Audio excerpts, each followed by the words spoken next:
Hello dear students, welcome back to EduValet 2.0. നമുക്ക് English എക്സാമിന് നമ്മൾ മോഡൽ എക്സാം ആണ് ഇംഗ്ലീഷ് മോഡൽ എങ്ങനെ നിങ്ങൾ പഠിച്ചു കഴിഞ്ഞാലും ഇംഗ്ലീഷിന് നമുക്കൊരു മാക്സിമം മാർക്കേ നമുക്ക് കിട്ടുള്ളൂ. അതായത് എത്ര നമ്മൾ പടിപെട്ട് കാണാപാഠം പഠിച്ചു കഴിഞ്ഞാലും ഇംഗ്ലീഷ് ക്വസ്റ്റ്യൻ പേപ്പറും അതിൻ്റെ വാലുവേഷൻ എന്ന് പറയുന്നത് അത്യാവശ്യം നല്ല രീതിയിൽ ടഫായിരിക്കും. ഓക്കെ, അപ്പോൾ നമുക്ക് ഇംഗ്ലീഷ് എക്സാമിന് മോഡൽ എക്സാമിന് മുന്നായിട്ട് ഒന്നും അറിയില്ല, ഞങ്ങൾക്ക് എന്തൊക്കെ ചെയ്യേണ്ടത് പോലും അറിയാത്ത സ്റ്റുഡൻസ് ഉണ്ട് എങ്കിൽ എന്ത് ചെയ്യാം, ഈ ഒരു വീഡിയോ കാണാം.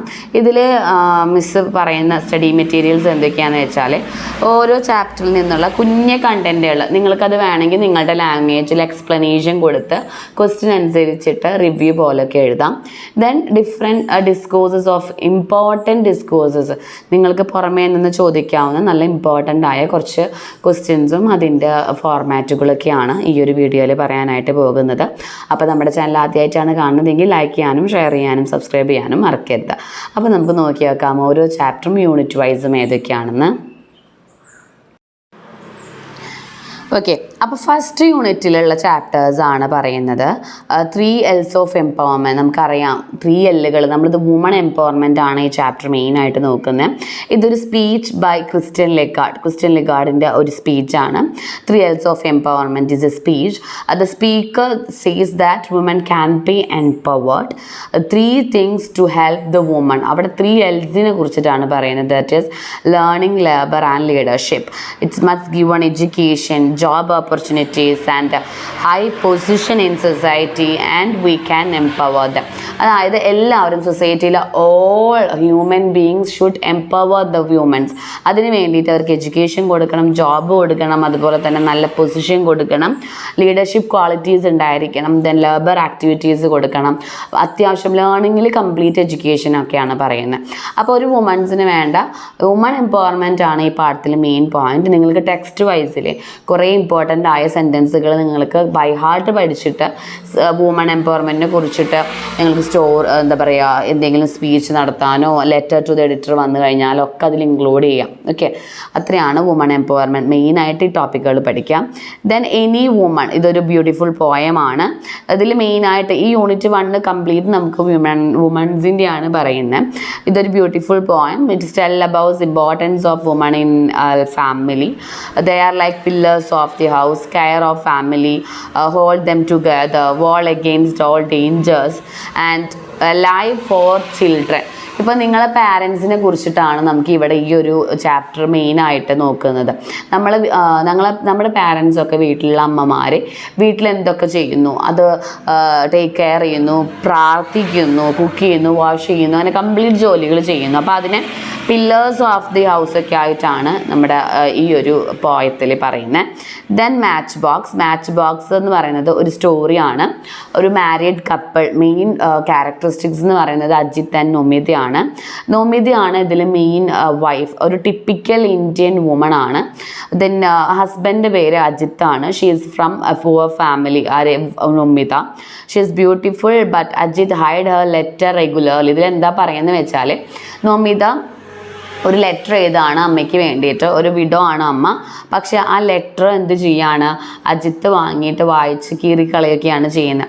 സോ അങ്ങനെ നൊമിത അത് കണ്ടു കഴിഞ്ഞിട്ട് രണ്ടുപേരും തമ്മിലുള്ള കുറച്ച് ക്വാറൽസൊക്കെയാണ് അവിടെ പറയുന്നത്, ഹസ്ബൻഡ് വൈഫിനോടൊക്കെ.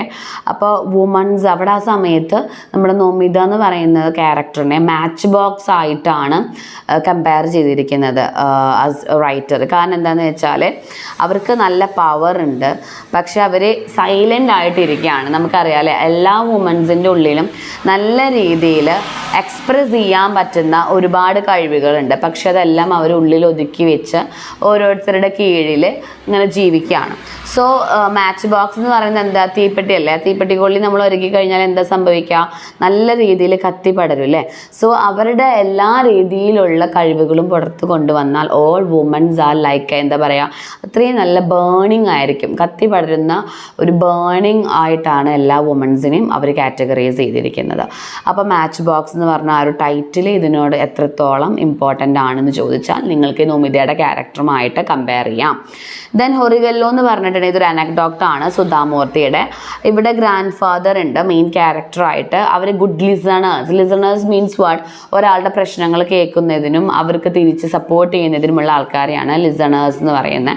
അതിൽ ഗ്രാൻഡ് ഫാദർ ആണ്, ഒരു സ്കൂൾ ടീച്ചറാണ്, റിട്ടയർ ചെയ്ത സ്കൂൾ ടീച്ചറാണ്. ഹി വാസ് ലൈക്ക് എ ഹൊറിഗല്ലോ ടു ദ ട്രാവലേഴ്സ്. ഹൊറിഗല്ലോ എന്ന് വെച്ചാൽ ഒരു ബെഞ്ച്, നമ്മൾ ബനിയൻ ട്രീയുടെ താഴെ ഒരു ബെഞ്ചൊക്കെ ഇട്ടിട്ട് പണ്ടത്തെ ആൾക്കാരൊക്കെ ഇരുന്ന് വർത്തമാനം പറയുന്ന പ്ലേസ് ഉണ്ട്, അതിനെയാണ് പറയുന്നത് ഹൊറിഗല്ലോ. അപ്പോൾ ആ വഴിയിലൂടെ പോകുന്ന എല്ലാ ട്രാവലേഴ്സിനും നല്ല രീതിയിലുള്ള ഒരു ഹൊറിഗല്ലോ ആയിട്ടാണ് നമ്മൾ ഗ്രാൻഡ് ഫാദർ ഉള്ളത്. Listen to the travellers. അതേപോലെ എന്താ പറയുക, രത്ന എന്ന് പറഞ്ഞ ഒരാളും കൂടി ഉണ്ട് ഇതിലെ ഒരു ക്യാരക്ടറും. ഹീസ് ഓൾസോ ലൈക്ക് ദ ഗ്രാൻഡ് ഫാദറിൻ്റെ പോലെ ബാക്കിയുള്ളവരുടെ പ്രശ്നങ്ങൾ കേൾക്കുന്നതിനും പ്രോബ്ലംസ് കേൾക്കുന്നതിനും എല്ലാം നല്ലൊരു മെൻറ്റാലിറ്റിയുള്ള ആളായിരുന്നു രത്ന. ദെൻ എന്താ പറയുക, both give relief to others. രണ്ടുപേരും ആരെങ്കിലും നല്ല പ്രശ്നങ്ങളൊക്കെ പറയുകയാണെങ്കിൽ അവർക്ക് തിരികെ നമുക്ക് നല്ല ആശ്വാസം പകർന്നു കൊടുക്കുന്നതാണ്. അപ്പോൾ ഇവിടെ നമുക്ക് ചോദിക്കാവുന്ന ക്വസ്റ്റ്യൻ ഒന്നുകിൽ ഇവരുടെ ക്യാരക്ടർ സ്കെച്ച് ആവാം, അല്ലെങ്കിൽ ഗുഡ് ലിസണേഴ്സിൻ്റെ ക്വാളിറ്റീസ് വെച്ച് നിങ്ങൾക്ക് വല്ല സ്പീച്ച് എങ്ങാനും പറയാൻ വരാം. ഓക്കെ, ദെൻ യൂണിറ്റ് 2ലേക്ക് കടക്കുമ്പോൾ mending wall, it's a poem about walls. Walls എന്ന ചുമരുകളാണ് അല്ലേ, രണ്ട് നെയ്ബേഴ്സ് തമ്മിലുള്ള ചുമര് പണിയുന്ന ഒരു പോയാണ് ഇവിടെ പോയിറ്റും അതുപോലെ ഹിസ് നെയ്ബറും ആണ് മെയിൻ ക്യാരക്ടർ. അതെ, ദെൻ അവർ വർഷങ്ങളായിട്ട് അവരുടെ ആ ഒരു ചുമര് പൊളിഞ്ഞു വീഴുന്നു, പിന്നെയും പണിയുന്നു, പിന്നെയും പൊളിഞ്ഞു വീഴുന്നു. അപ്പോൾ പോയിറ്റിന് ഇഷ്ടമാവുന്നില്ല ഈ ചുമരുകൾ, കാരണം റിലേഷൻഷിപ്പ് അവിടെ ബ്ലോക്ക് ആവുകയാണ്. സോ നെയ്ബേഴ്സ് തമ്മിൽ നല്ല സ്നേഹം വേണം, ഗുഡ് ഫ്രണ്ട്സ്.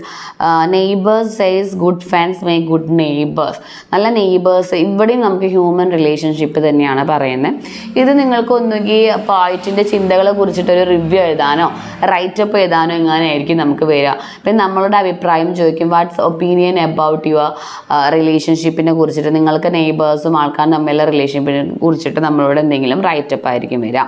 ദെൻ എമിഗോ ബ്രദേഴ്സ് എന്ന് പറഞ്ഞത് 2 ഫ്രണ്ട്സിൻ്റെ ഒരു സ്റ്റോറിയാണ്. Antonio and Felix, the like brothers പോലെയായിരുന്നു അവർ. സെയിം ഡ്രീം തന്നെയാണുള്ളത്, 2 പേർക്കും ബോക്സിങ് ചാമ്പ്യൻസ് ആവണം. അപ്പോൾ ടൂർണമെൻറ്റിൽ അവർ വിക്ടറി ജയിക്കാൻ വേണ്ടിയിട്ട് നല്ല രീതിയിൽ ഫൈറ്റ് ചെയ്യാണ്. But the end they leave without waiting for the result. Friendship wins. അവിടെ എന്ത് സംഭവിക്കുകയാണ്, 2 ബെസ്റ്റ് ഫ്രണ്ട്സ് തമ്മിൽ മത്സരം വെച്ച് കഴിഞ്ഞാൽ അവർ നല്ല രീതിയിൽ ഫൈറ്റ് ചെയ്യുന്നുണ്ട്. പക്ഷേ ഫൈനലി അവരെ ഫ്രണ്ട്ഷിപ്പ് കാരണം അങ്ങോട്ടും ഇങ്ങോട്ടും എന്താണ് ആർക്കും വിട്ടുകൊടുക്കാനായിട്ട് തയ്യാറാവുകയാണ് അല്ലേ. സോ ഇത് എന്താ പറയുക, ബ്രദേഴ്സ് 2 ഫ്രണ്ട്ഷിപ്പിനെ കുറിച്ചിട്ട് പറയുന്ന സ്റ്റോറിയാണ് Felix and Antonio. Then hour of truth, ഇതൊരു ആക്ട് പ്ലേ ആണ്. ഹോണസ്റ്റിനെ കുറിച്ചിട്ടുള്ള ഒരു 1 ആക്ട് പ്ലേ ആണ്. റോബർട്ട് ബാൾവിൻ, ഗ്രേഷ്യംസ് ഒക്കെയാണ് മെയിൻ ക്യാരക്ടേഴ്സ്. ഇതിൽ ഹോണസ്റ്റ് മാനെ റോബർട്ട് ബാൾവിൻ ആണ്. ഗ്രേഷ്യം എന്ന് പറയുന്നത് റോബർട്ട് ബാൾവിൻ്റെ ബെസ്റ്റ് ഫ്രണ്ട് ആയിരുന്നു. പക്ഷേ ഗ്രേഷ്യം എന്താ പറയുക, ബാങ്കിൽ കുറേ പറ്റിച്ചിട്ടൊക്കെ മിസ്യൂസ് ചെയ്ത് ഫണ്ടൊക്കെ യൂസ് ചെയ്തു. അങ്ങനെ അറസ്റ്റഡ് ആയപ്പോൾ ബാൽവിനോട് എന്താ പറയുക, കോർട്ടിൽ കേസൊക്കെ ആയപ്പോൾ ബാൽവിനോട് പറയാണ്, ഒന്ന് നുണ പറഞ്ഞ് ഫ്രണ്ട്ഷിപ്പിൻ്റെ ബേസിൽ ഗ്രേഷ്യമിൻ്റെ കൂടെ നിൽക്കാൻ പറയുന്നു. സോ ബാൽവിൻ സമ്മതിക്കുന്നില്ല, കാരണം പറയാണ് അത് ഹോണസ്റ്റ് പേഴ്സൺ ആയതുകൊണ്ട് തന്നെ ഞാൻ നുണ പറയുന്നില്ല. അങ്ങനെ കോർട്ടിൽ എന്ത് പറയാണ്, ഓഫർ ചെയ്യുന്നുണ്ട്, മണിയെല്ലാം ഓഫർ ചെയ്യുന്നുണ്ട് ഗ്രേഷ്യം ബാൽവിന് വേണ്ടിയിട്ട്. പക്ഷേ ബാൽവിൻ ഡിസഗ്രി ചെയ്യുന്നു. പക്ഷേ ബാൽവിൻ്റെ ഫാമിലീസ് എല്ലാവരും പറയുന്നുണ്ട്, നുണ പറഞ്ഞോളൂ, നമുക്ക് ജോലി ഇല്ലാതിരിക്കല്ലേ, സോ നമുക്ക് ആ ക്യാഷ് വാങ്ങാം. അത് ബ്രൈബാണ്, കൈക്കൂലി കൊടുത്തിട്ട് ഗ്രേഷ്യമിൻ്റെ കളവ് മറച്ചു വെക്കാൻ വേണ്ടിയിട്ടാണ് ഈ ബാൽവിനോട് പറയുന്നത്. സോ ബാൽവിൻ റെഡി ആകുന്നില്ല. ഫൈനലി ഗ്രേഷ്യമിന് പണിഷ്മെൻറ്റ് കിട്ടുന്നു. പക്ഷേ ബാൽവിൻ എന്ത് സംഭവിക്കുകയാണ്, ഹോണസ്റ്റി ആയിട്ട് പ്രവർത്തിച്ച കാരണം സൊസൈറ്റിയിൽ നല്ലൊരു ജോബ് പിന്നീട് കിട്ടുകയാണ്. ഇതാണ് അത്രയും കഥ കേട്ടോ. ദെൻ യൂണിറ്റ് 3ലേക്ക് കിടക്കുമ്പോൾ 3 വീൽഡ് റെവല്യൂഷൻ. ഇവിടെ ഒരു ഇൻ്റർവ്യൂ വിത്താണ് ഇർഫാൻ അസ്ലമായിട്ട്. നമുക്ക് എന്താ പറയുക, നല്ല രീതിയിൽ ഇപ്പോൾ ഇതിൽ കംപ്ലീറ്റ് ആ ഇർഫാൻ അസ്ലമിനായിട്ടുള്ള ഒരു ഇൻ്റർവ്യൂ വിത്ത് ആൻസേഴ്സ് ആണ് ഈ പാഠത്തിലുള്ളത്.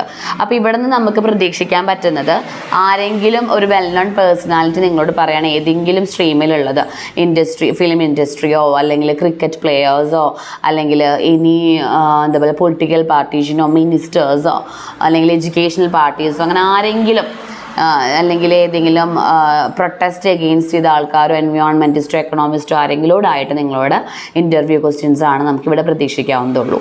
ദെൻ ദിദി എന്ന് പറയുന്നത് എന്താ പറയുക, ഒരു റിച്ച് ഗേളാണ്, പാരൻസ് എല്ലാം എബ്രോഡാണ്, പുതിയ ന്യൂ ചാപ്റ്റർ ആണ് കേട്ടോ. She begins to study in India, then she visited slums in Mumbai, she wanted to something to help the poor people from there, she decided to give basic education to the children. ഇവിടുന്ന് നമുക്ക് മെയിനായിട്ട് വരിക CV ആയിരിക്കാം. CV അല്ലെങ്കിൽ നമുക്ക് എന്തെങ്കിലും job application ഫോമാണ് നമുക്ക് ഈ ഒരു ഭാഗത്തു നിന്ന് പ്രതീക്ഷിക്കാവുന്നത് കേട്ടോ. ദെൻ സ്റ്റാമർ എന്ന് പറഞ്ഞ ഒരു പോയമാണ്, K സച്ചിദാനന്ദൻ്റെ തന്നെയാണ്. ഇത് എന്താ പറയുക, ഒരു ഹാൻഡിക്കാപ്പ് സ്റ്റാമർ എന്ന് വെച്ചാൽ വിക്കാണ്, അതൊരു ഹാൻഡിക്കാപ്പ് അല്ല എന്നാണ് പറയുന്നത്. It is a way of speech എന്നാണ് ഇവിടെ പോയിന്റ് പറയുന്നത്. It is a gap between word and its meaning. വേർഡിനോടും അക്ഷരങ്ങളോടും അതിൻ്റെ അർത്ഥങ്ങളോടുള്ളൊരു ഗ്യാപ്പാണിത്. ഇവിടെ സൈലൻസ് ആണ്, ആക്ഷൻസ് ആണ് മെയിനായിട്ടുള്ളത്. കോമൺ എല്ലാവരിലും ഉണ്ട്, പക്ഷെ നമുക്ക് വേർഡ്സ് ഉണ്ടാവാം. സ്റ്റാമറുള്ള ഹാൻഡിക്കാപ്പ് ഉള്ള ആൾക്കാർക്ക് വേർഡ്സ് ഉണ്ടാവില്ല, പക്ഷെ അവർ ആക്ഷൻ ചെയ്യുന്നുണ്ട്. So the poet says that God also stammered when he created man. അതായത് മനുഷ്യരുണ്ടാക്കുന്നതിന് മുന്നേ തന്നെയാണ് ഗോഡ് ഓൾസോ സ്റ്റാമർഡ്. അങ്ങനെ ഒരു സ്റ്റാമറിനെ കുറിച്ചിട്ടുള്ള ഒരു പോയാണിത്. അത്ര വലിയ ഇമ്പോർട്ടൻ്റ് അല്ല. ഓക്കെ, നമുക്കത് ചിലപ്പോൾ ഒരു കമ്പാരിസൺ ആയിട്ടാവാൻ ചോദിക്കാം.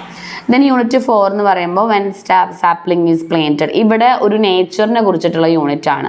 കംപ്ലീറ്റ്ലി എൻവയോൺമെൻറ്റൽ ടച്ചായ ചാപ്റ്റേഴ്സ് ആണ് ഇവിടെ ഉള്ളത്. സാപ്ലിംഗ് ഇൻ സ്പാൻ എന്നൊരു സ്പീച്ചാണ്. അവിടെ നോബൽ പ്രൈസ് കിട്ടിയ ഒരാളാണ് സംസാരിക്കുന്നത്, ആഫ്രിക്കൻ വുമൺ. ദെൻ കുറേ മൂവ്മെൻ്റ് എല്ലാം എൻവയോൺമെൻറ്റിന് വേണ്ടി ചെയ്തിട്ടുണ്ട്. ഡിഫോറസ്റ്റേഷനും കൊമേഴ്ഷ്യൽ ഫാമിങ്ങിനൊക്കെ എതിരെ നല്ലതായി പ്രവർത്തിച്ചിട്ടുണ്ട്. ഇവിടെ നമുക്ക് എൻവയോൺമെൻറ്റിൻ്റെ ഇഷ്യൂസ് എല്ലാം പറഞ്ഞ് ഒരു സ്പീച്ചോ അല്ലെങ്കിൽ നിങ്ങളോട് ഒരു ആർട്ടിക്കിൾ എഴുതാനോ എങ്ങനെയായിരിക്കാം വരാം. റൈസ് എന്ന് പറഞ്ഞത് ചെമ്മനം ചാക്കോയുടെ ഒരു പോയം തന്നെയാണ്. ഇത് ട്രാൻസ്ലേറ്റ് ചെയ്തതാണ്. അത് എന്താ പറയുക, പണ്ടത്തെ കാലത്തെ ഒരു റൈസും എന്താ പറയുക, പ്രത്യേക തരം നെയിമൊക്കെ ഉണ്ട് അതിന്. അപ്പോൾ ആ ഒരു റൈസ് തിന്നാൻ വേണ്ടിയിട്ട് നോർത്ത് ഇന്ത്യയിൽ നിന്നും പോയിട്ട് വന്നുകൊണ്ടിരിക്കുകയാണ് ഫ്രം ട്രെയിൻ. പക്ഷേ അവിടുന്ന് പണ്ടത്തെ പ്ലാന്റിനെ കുറിച്ചിട്ടൊക്കെ ആലോചിച്ച് വന്ന പോയിട്ട് ഇവിടെ എത്തിയപ്പോൾ, വീട്ടിലെത്തിയപ്പോൾ ഷോക്ക് ആവുകയാണ് ചെയ്തത്. പാഡി ഫീൽഡ്സ് ഒന്നുമില്ല അവിടെ, റബ്ബർ പ്ലാന്റേഷൻ ആണ്. എല്ലാവരും പ്രോഫിറ്റ് മേക്കിംഗ് ആയ കാരണം അഗ്രികൾച്ചറൽ പാഡി ഫീൽഡ്സ് എല്ലാം മാറിക്കഴിഞ്ഞു. സോ ഇതൊരു സെറ്റയർ ആണ്, നമ്മുടെ ചേഞ്ചിങ് ആറ്റിറ്റ്യൂഡിന് അഗെയിൻസ്റ്റ് ഉള്ള ഒരു സെറ്റയർ ആണ്. സോ അതാണ് അത്രയും. Then dangers of drug abuse. നമുക്കറിയാം ഡ്രഗ് അബ്യൂസിനെ കുറിച്ചിട്ട് നിങ്ങളൊരു ആർട്ടിക്കിൾസ് എങ്ങാനും എഴുതാം, അല്ലെങ്കിൽ നിങ്ങൾക്ക് ഇതേപോലെ സ്പീച്ച് എഴുതാം. ഏതെങ്കിലും ഒരു ടോപ്പിക്ക് ഡ്രഗ് അബ്യൂസിനെ കുറിച്ചിട്ട്, ഇതിൽ കുറേ എന്താ പറയുക ഡ്രഗ്സ് യൂസ് ചെയ്യുന്നതിൻ്റെ ഡേഞ്ചേഴ്സ് ഒക്കെയാണ് പറയുന്നത്. സോ അത് നിങ്ങൾക്ക് ടെക്സ്റ്റ് വൈസിൽ നിന്ന് തന്നെ പഠിക്കാവുന്നതാണ് കേട്ടോ. ദെൻ 5th ചാപ്റ്റർ, ഇത് ഒരു ആക്ട് പ്ലേ ആണ്, കുറേ ക്യാരക്ടേഴ്സൊക്കെ ഉണ്ട്, അതും അത്ര വലിയ ഇമ്പോർട്ടൻ്റ് അല്ല. Okay. Then crime and punishment എന്ന് പറഞ്ഞ ചാപ്റ്റർ അത്യാവശ്യം കുഴപ്പമില്ല. ടീച്ചറും സ്റ്റുഡൻസും തമ്മിലുള്ളൊരു പണിഷ്മെൻറ്റിൻ്റെ കഥയാണ് ഇവിടെ പറയുന്നത്. ഇവിടെയും നമുക്ക് ക്യാരക്ടർ സ്കെച്ചാണ് എക്സ്പ്രസ് ചെയ്യാവുന്നത്. ഓക്കെ, ടീച്ചേഴ്സിൻ്റെ റോൾ ഇൻ യുവർ സ്കൂൾ, നിങ്ങളെ ടീച്ചേഴ്സിനെ കുറിച്ച് എഴുതാനോ അങ്ങനെയൊക്കെ ആയിരിക്കാം നമുക്ക് ഈ ചാപ്റ്ററിൽ വരാം. ദെൻ ഇത്രയാണ് ചാപ്റ്ററിൻ്റെ മെയിൻ ആയിട്ടുള്ള ആശയം. ഇനി നമ്മൾ ക്യാരക്ടർ സ്കെച്ചിലേക്ക് പോവുകയാണ്. Character sketch Robert Baldwin. നമുക്കറിയാം എല്ലാ സ്റ്റോറിയത്തെ ക്യാരക്ടർ സ്കെച്ച് ചോദിച്ചാൽ നമുക്ക് സിമ്പിളാണ്. കാരണം എന്താ, നമുക്ക് ആ സ്റ്റോറി തന്നെ എഴുതി വെക്കാം. സോ റോബർട്ട് ബാൾവിൻ ആരാ, മെയിൻ ക്യാരക്ടറാണ്, ഹോണസ്റ്റ് മാൻ ആണ്. പിന്നെ നമുക്ക് ആ കഥ എഴുതി വെക്കാം.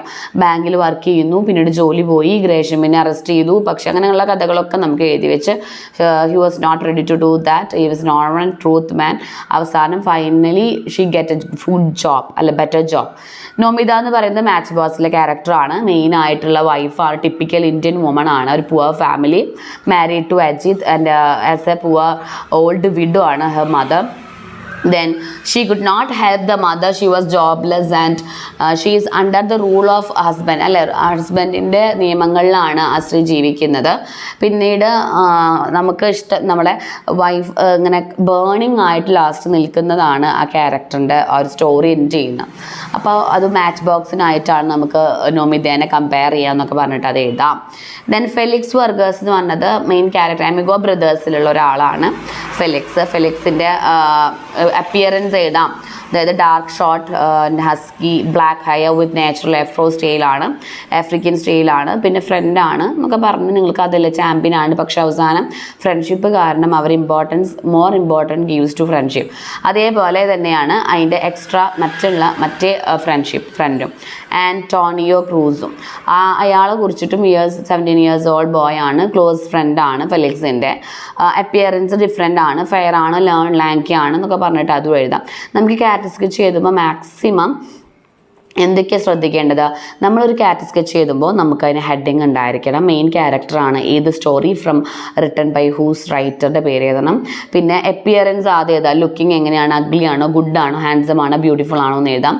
പിന്നെ ഗുഡ് ക്യാരക്ടറാണോ ബാഡ് ക്യാരക്ടറാണോ എന്ന് എഴുതാം നമുക്ക് സ്റ്റോറിയിൽ. ദെൻ എന്തൊക്കെയാണ് സിമ്പിൾസ്, ലവ് ആണോ, എഫക്റ്റീവ് ആണോ, ഹോണസ്റ്റി ആണോ, ഇന്നസെൻസ് ആണോ, ഡെഡിക്കേഷൻ ആണോ, ട്രൂ ഫ്രണ്ട്ഷിപ്പ് ആണോ. പിന്നെ നിങ്ങൾക്ക് ലാസ്റ്റ് കുഞ്ഞ് പാരഗ്രാഫിൽ are you like the character, നിങ്ങൾക്ക് ഇഷ്ടപ്പെട്ടോ എന്ന് പറഞ്ഞിട്ടൊക്കെ അവസാനിപ്പിക്കണം. അപ്പോൾ ഒരു കൺക്ലൂഡ് ചെയ്യുമ്പോഴും നല്ല രീതിയിൽ ഉണ്ടാവണം കേട്ടോ. ദെൻ എന്തെങ്കിലും നെക്സ്റ്റ് നമ്മൾ നോക്കാനായിട്ട് പോകുന്നത് ഡിസ്കോഴ്സസുകളാണ്. ഏതെങ്കിലും ലൈനുകളൊക്കെ ചോദിച്ചിട്ട് ഏതൊക്കെയാണ് ചാപ്റ്റേഴ്സ്, അപ്പോൾ എല്ലാ ചാപ്റ്റേഴ്സിനും നിങ്ങൾക്ക് ചെറിയൊരു അറിവുണ്ടായിരിക്കണം. ഓക്കെ. ദെൻ പ്രൊഫൈൽ കൊടുക്കുമ്പോഴും നമ്മൾ ശ്രദ്ധിക്കേണ്ട കാര്യങ്ങൾ, ഹെഡിങ് മസ്റ്റായിട്ട് ഉണ്ടായിരിക്കണം. Heading it's very important. അതായത് ഇപ്പോൾ ആരെ കുറിച്ചിട്ടാണോ തന്നെങ്കിലും അത് എഴുതാം. പിന്നെ was born on, then use past tense ആണ് നമ്മളിവിടെ യൂസ് ചെയ്യേണ്ടത്. നമുക്കൊരു എക്സാമ്പിൾ നോക്കുകയാണെങ്കിൽ ഇപ്പോൾ ഇർഫാൻ മസ്ലത്തിൻ്റെ കംപ്ലീറ്റ് പ്രൊഫൈലിൻ്റെ ഹിൻസ് തന്നിട്ടുണ്ട്. ഇത് വെച്ച് നമ്മൾ എഴുതുമ്പോൾ നമ്മൾ ആദ്യം ഹെഡിങ് കൊടുക്കുക. Then Irfan Alam was born on, കണ്ട ബോൺ ഓൺ. പ്ലേസ് ആണെങ്കിൽ ഇൻ, അറ്റ് ഒക്കെ കൊടുക്കുക. ജോയിൻഡ് എവിടെയാണ് പഠിച്ചത്, സ്റ്റാർട്ടഡ്, ഫൗണ്ട്, ബോൺ, കണ്ടില്ലേ?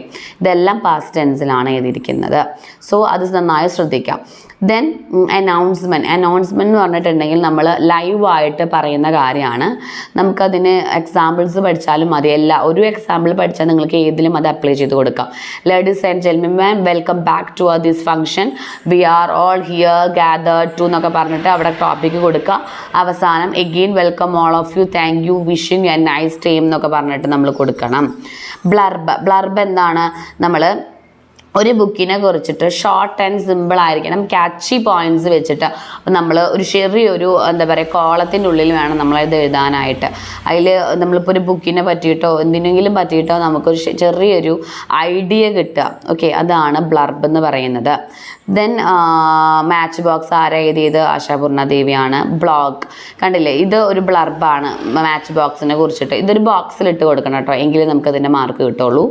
ദെൻ ബ്ലോഗ് എന്ന് വെച്ചിട്ടുണ്ടെങ്കിൽ ഒരു ഹെഡ്ലൈനൊക്കെ കൊടുത്ത് നമ്മളെപ്പോഴാണ് വായിച്ചത്, കണ്ടില്ലേ, ഡ്രഗ് അബ്യൂസിനെ കുറിച്ച് ഡേറ്റും ആ നെയിമും കൊടുത്തിരിക്കണം. പിന്നെ അതിനെക്കുറിച്ചിട്ട് അതും നമ്മൾ ഇതേപോലെ ഒരു ബോക്സിൽ ആക്കി കൊടുക്കാനായിട്ട് ശ്രദ്ധിക്കുക. ഇതാണ് ബ്ലർബ് എന്ന് പറയുന്നത്. ബ്ലർബ് എന്ന് പറയുന്നതും ബ്ലോഗ് എന്ന് പറയുന്നത്, ബ്ലോഗ് ആൻഡ് ബ്ലർബ് നല്ല രീതിയിൽ അറിയാം. പിന്നെ ഇൻ്റർവ്യൂ ക്വസ്റ്റ്യൻസ് നമുക്ക് ഇഷ്ടമുള്ളത് ഏതാ? Where are you birth place, your parents, your hobby, are you interested in this field and your role, ആരൊക്കെയാണ് നിങ്ങളുടെ മെയിൻ ലൈഫ് റോള്, പിന്നെ നിങ്ങൾക്ക് ചോദിക്കാം what the message you given to our current society എന്നൊക്കെ നല്ല രീതിയിലുള്ള സ്റ്റാൻഡേർഡ് ക്വസ്റ്റ്യൻസ് ചോദിക്കാൻ ശ്രദ്ധിക്കുക കേട്ടോ. ദെൻ ഡയലോഗ്സ് അങ്ങനെ വരാറില്ല, എങ്കിലും ജസ്റ്റ് ഗുഡ് മോർണിംഗ് അതൊക്കെ നമുക്ക് ഈ ഗ്രാമർ സെക്ഷനിലാണ് വരിക. Okay. Then newspaper report ചെയ്തുമ്പോൾ ഹെഡിങ് കൊടുക്കുക, ഡേറ്റ്, ദെൻ ടൈം ഒക്കെ കൊടുക്കണം. ഇത് മെയിനായിട്ട് റെലവൻ്റ് ആയിരിക്കണം, ഡേറ്റും ടൈമാണ് മെയിനായിട്ട് കൊടുക്കേണ്ടത്. സെമിനാർ റിപ്പോർട്ട് ചെയ്തുമ്പോൾ നമുക്ക് programme schedule, welcome speech, address, inauguration, facilitation, ഇതൊക്കെയാണ് സാമ്പിൾ പ്രോഗ്രാം. ഇമെയിലിൻ്റെ പ്രോഗ്രാം നിങ്ങൾക്ക് അറിയാമെന്ന് വിചാരിക്കുന്നു. ഇമെയിൽ കൊടുക്കുമ്പോൾ ഈ ഫോർമാറ്റിനാണ് മെയിൻ മാർക്ക്. 2 CC BCC കൂടി ഉൾപ്പെടുത്തുക. ദെൻ സർ സബ്ജക്റ്റ് വേണമെങ്കിൽ കൊടുക്കാം. ദെൻ എന്തിനാണ് നമ്മൾ എഴുതുന്നത്, ദെൻ താങ്ക് യു കാര്യം എഴുതിയിട്ട് thank you, centres, address, phone number കൊടുക്കാം. ലെറ്റർ ടു ദ എഡിറ്റർ കൊടുക്കുമ്പോൾ ശ്രദ്ധിക്കുക, ഫ്രമും ടൂവും ദ എഡിറ്റർ ടു അഡ്രസ്സ് കൊടുക്കണം, സർ കൊടുക്കണം, സബ്ജക്റ്റ് കൊടുക്കണം, കാര്യം എഴുതിയിട്ട് യുവേഴ്സ് ഫെയ്ത്ത്ഫുള്ളി. സ്പീച്ച് കൊടുക്കുമ്പോൾ നിങ്ങൾ ശ്രദ്ധിക്കേണ്ട കാര്യങ്ങൾ എന്താണ്? Respected principal, teachers and my dear friends, അങ്ങനെ വേണം കൊടുക്കാം. സ്കൂളിലാണെങ്കിൽ, ഔട്ട്സൈഡ് ദ സ്കൂളാണെങ്കിൽ റെസ്പെക്റ്റഡ് ആരോ ആണോ, ചീഫ് ഗസ്റ്റ്, ആൻഡ് നമുക്കിതൊന്നും പറ്റില്ലെങ്കിൽ the person on the Diaz, അങ്ങനെ നമുക്ക് കൊടുക്കാം. ഓക്കെ. ദെൻ ഗുഡ് മോർണിംഗ് നിങ്ങൾക്ക് കൊടുക്കാവുന്നതാണ് കേട്ടോ. Occasion, all are very happy to hear this occasion, and I would like to inform you a few words about the topic എന്ന് പറഞ്ഞിട്ട് വേണം അവിടെ സ്റ്റാർട്ട് ചെയ്യാൻ. അവസാനം കൺക്ലൂഡ് ചെയ്യുമ്പോൾ let me conclude my words എന്ന് കൂടി കൊടുക്കാം. എസ്സേ റൈറ്റിംഗ് എഴുതുമ്പോൾ ഹെഡിങ് കൊടുക്കണം. പിന്നെ നിങ്ങൾക്ക് ആ ഒരു ടോപ്പിക്കിനെ പറ്റി എന്തൊക്കെ എഴുതാൻ പറ്റുമോ അതൊക്കെ എഴുതാം. ഓക്കെ. ദെൻ ജോബ് ആപ്ലിക്കേഷൻ കൊടുക്കുമ്പോൾ from address, to address, date, subject, then ഏത് പോസ്റ്റിൽ കാണും നിങ്ങൾ കൊടുക്കുന്നത്, എങ്ങനെ കണ്ടിട്ടാണ്, അതായത് അഡ്വർടൈസ്മെൻറ്റ് ഓൺ വന്നിട്ട് കൊടുക്കുക. പിന്നെ നിങ്ങൾക്കുള്ള എല്ലാവിധ പോയിൻറ്റ്സുകളും പോസിറ്റീവ് സയൻസുകളും ഇവിടെ കൊടുക്കണം. അവസാനം ഐ ആം സെൻഡിങ് മൈ റെസ്യൂമോ, അതിൻ്റെ കൂടെ സെൻഡ് ചെയ്യുന്നുണ്ട്, റെസ്യൂമോ അറ്റാച്ച് ചെയ്യുന്നുണ്ട്. Thank you, your sincerely signature, അല്ലെങ്കിൽ I am waiting for your hearing എന്നോ അല്ലെങ്കിൽ വെയിറ്റിംഗ് ഫോർ യുവർ റിപ്ലൈ എന്നൊക്കെ പറഞ്ഞിട്ട് അവസാനിപ്പിക്കുക കേട്ടോ. Then appreciation it's very important. നമുക്ക് അപ്രീസിയേഷൻ നല്ല രീതിയിൽ ചോദിക്കാറുള്ള ക്വസ്റ്റ്യൻ ആണ്. കാരണം അപ്രീസിയേഷൻ എന്ന് പറയുന്നത് ഒരു പോയത്തിനെ കുറിച്ചിട്ടായിരിക്കാം, അതല്ല എങ്കിൽ നമുക്ക് കമ്പയർ ചെയ്യാനായിരിക്കാം. അപ്പോൾ കമ്പയർ ചെയ്യുമ്പോഴായാലും നിങ്ങൾ പോയത്തിൻ്റെ പേര് റിട്ടേൺ ബൈ അത് അങ്ങനെ വേണം നിങ്ങൾ സ്റ്റാർട്ട് ചെയ്യാൻ. ഓരോ പാരഗ്രാഫ് തിരിച്ച് ചെയ്താൽ അവസാനം പോയത്തിനെ നല്ല രീതിയിൽ തള്ളി മറിച്ച് വിടുക. അതായത് poem is very good theme, good message, very touching, interesting, then simple language, all can interested from the poem എന്നൊക്കെ പറഞ്ഞിട്ട് നല്ല രീതിയിൽ എഴുതുക. Then I like this poem very much. പിന്നെ ഏതെങ്കിലും 4 ലൈൻസുകൾ ഇതിൽ ഇൻക്ലൂഡ് ചെയ്തിട്ട് these lines are I like in this poem എന്നൊക്കെ പറഞ്ഞിട്ട് എഴുതാം. ഓക്കെ. അപ്പോൾ ഇത്രയാണ് നമ്മൾ നാളത്തെ ഇംഗ്ലീഷിന്. ഒന്നും അറിയാത്ത കുട്ടികൾ ഇതൊന്നും നോക്കിയിട്ട് ഒന്നും രീതിയിൽ ഓടിച്ചിട്ട് പഠിക്കുക. സോ നമുക്ക് എന്ത് കിട്ടും, ഒരു ഡബിൾ പാസ് ഒക്കെ എങ്ങനെയും നമുക്ക് ഉറപ്പിക്കാവുന്ന ക്വസ്റ്റ്യൻ ആണ്. ഇപ്പോൾ ഏകദേശം നിങ്ങൾക്ക് ഓരോ ചാപ്റ്ററിൻ്റെയും ആശയങ്ങളൊക്കെ അറിഞ്ഞിട്ടുണ്ടാവുമെന്ന് വിചാരിക്കുന്നു. ഇത് വെച്ച് നിങ്ങൾക്ക് എക്സ്പ്ലനേഷൻ ചെയ്തിട്ട് എഴുതാവുന്നതാണ് കേട്ടോ. ഓക്കെ. അപ്പോൾ നമ്മുടെ വീഡിയോ ഹെൽപ്ഫുൾ ആയെന്ന് വിചാരിക്കുന്നു. വീഡിയോ ഹെൽപ്ഫുൾ ആയെങ്കിൽ ലൈക്ക് ചെയ്യാനും ഷെയർ ചെയ്യാനും സബ്സ്ക്രൈബ് ചെയ്യാനും മറക്കരുത്. Okay dear student, thank you so much.